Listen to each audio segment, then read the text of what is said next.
Bonjour Anne. Et bonjour Caroline. Vous êtes coach en management et aussi en petits soucis bobos personnels. Et qu'est-ce que vous préférez? Est-ce que vous préférez intervenir dans le milieu professionnel ou plutôt dans un cadre plus privé? Alors en règle générale, c'est quand même l'entreprise qui m'intéresse, hein, dans la mesure où je viens justement de cet univers-là. Donc j'ai 25 ans d'expérience en entreprise et en cabinet de conseil, RH. Hein. Donc plus spécifiquement, tout ce qui touche au développement de l'individu, c'est vraiment ma force en fait. Hein.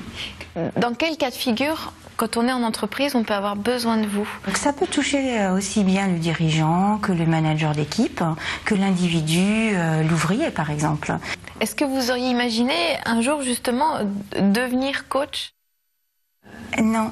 Je pense que la question que je me suis toujours posée, puisque quand j'exerçais vraiment en entreprise, au sein de l'industrie, c'était toujours ces paradoxes qui font que, à travers la performance, l'individu finalement cherche quand même à s'épanouir, mais a du mal à s'épanouir. Si je vais rechercher dans mon enfance, j'ai envie de dire, j'avais une enfance très joyeuse.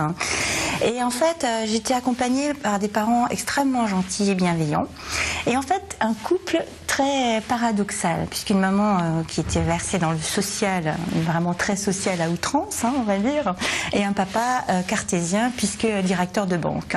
Et j'ai fait un travail sur moi-même qui, au fur et à mesure, m'a permis de garder un peu des deux, finalement, quelqu'un de très cartésien, financier, et quelqu'un de très social, ce qui me permet aujourd'hui, face à des dirigeants, par exemple, d'être ferme et souple à la fois. Et en fait, ce dont j'ai pu m'apercevoir, c'est que les salariés avaient besoin aussi de marge de manœuvre, de créativité pour avancer et pour être bien dans leur travail, chose qui très souvent était un petit peu malmenée, on va dire. Donc c'est ça ce qui m'a amené aussi à aller vers ce métier-là, plus précisément. Ouais. Et quand vous dites qu'il faut donner plus de marge de manœuvre aux salariés, c'est quelque chose que vous conseillez aux dirigeants? Absolument, absolument. Je pense que la créativité, l'innovation sont les forces de l'entreprise. C'est vraiment la plus-value de l'entreprise sur laquelle il faut vraiment capitaliser pour se démarquer des autres entreprises. Absolument. Il faut que les salariés soient impliqués.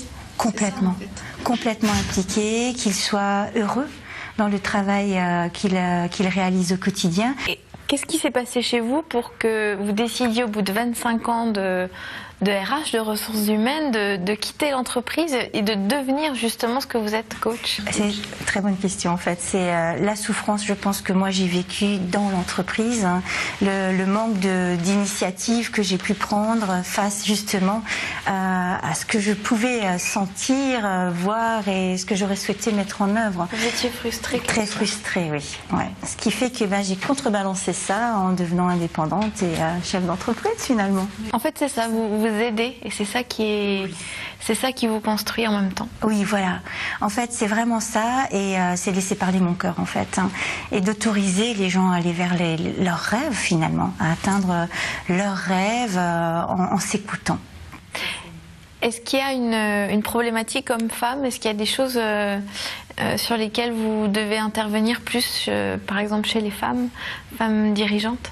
Oui, alors les femmes dirigeantes, en règle générale, ont une fibre assez plutôt maternelle pour certaines, ou alors très masculine pour d'autres. Hein, donc ça vraiment dépend de l'univers dans lequel elles évoluent.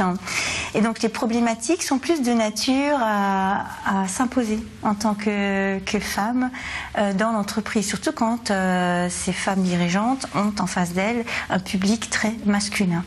Donc là, il y a une vraie problématique d'affirmation de soi.